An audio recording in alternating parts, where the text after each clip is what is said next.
Assalamu alaikum class 7th. How are you? I hope you are all good. Student, today I am giving you homework from chapter number 4 and the topic is inheritance. It is from exercise 4.3. So first of all, you have to read the definition of inheritance. You have to understand what is the meaning of inheritance and read out the definitions. I will ask some question from this definition in the class tomorrow. So now look at the example number 9. Basically inheritance का meaning होता है वरासत कि जब कोई आदमी या कोई पर्सन होता है जो डेड हो जाते हैं, वफ़ात पा जाते हैं, तो उसकी प्रॉपर्टी जो है वो उसके लीगल इनहेरिटर्स जो होती हैं उनमें डिवाइड कर दी जाती है। तो उसके प्रोसेस होती हैं, उसमें सबसे पहले जो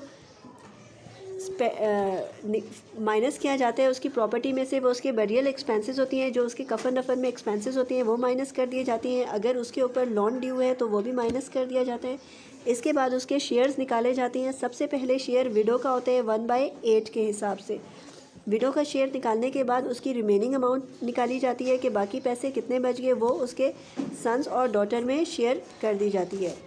तो जो इस्लामिक रूल है, सन का वो 2 की रेशियो से है और डॉटर का 1 की रेशियो से। So example number 9, a man left his property of rupees 6,40,000, a डेप्ट ऑफ रुपीज़ 40,000, डेप्ट का मतलब होता है loan, was due to him and 5,000 was spent on his burial. Distribute the amount between his widow, 1 daughter and 2 sons according to the Islamic law. So write down the total amount of property 6,40,000. His debt mean loan के उसके ऊपर जो loan था वो 40,000 उसके ऊपर due था, 40,000 loan की वैल्यू आ गई। Burial expenses 5,000। इन्हें स्टेप वाइज भी कर सकते हैं कि पहले हम उसके बरियल एक्सपेंसेस माइनस करने के बाद और रिमेनिंग अमाउंट फाइंड कर लें, फिर उसके बाद जो उसका लोन है उसे भी माइनस कर दें और उसके बाद रिमेनिंग, या फिर जो बरियल एक्सपेंसेस और लोन की अमाउंट है उन दोनों को प्लस कर दें। 45,000 ये माइनस कर देंगे उसके 6,40,000 में से। जो रिमेनिंग अमाउंट आएगी उसमें से विडो का शेयर निकालेंगे 1/8 के हिसाब से। विडो का शेयर जो आ जाएगा उसको भी रिमेन कर देंगे, माइनस कर देंगे इस अमाउंट में से। अब ये जो 5,20,625 रुपीज़ रह गए हैं विडो को देने के बाद, लोन माइनस करने के बाद और बरियल एक्सपेंसेस भी माइनस करने के बाद, ये उसके 2 सन्स और 1 डॉटर में डिवाइड कर देंगे। तो सन का जो शेयरिंग रेशियो होता है वो 2 है और डॉटर का शेयरिंग रेशियो 1 है। ये इस्लामिक रूल है कि बेटे को बेटी से डबल हिस्सा मिलता है। सो 2 बेटे हैं तो हम यूँ भी लिख सकते हैं सन रेशियो सन और daughter 2:2:1। Sum of the ratio निकालने के लिए जितने डॉटर्स और जितनी सन्स होती हैं उनको मेंशन करते हैं, फिर उनको प्लस कर लेंगे।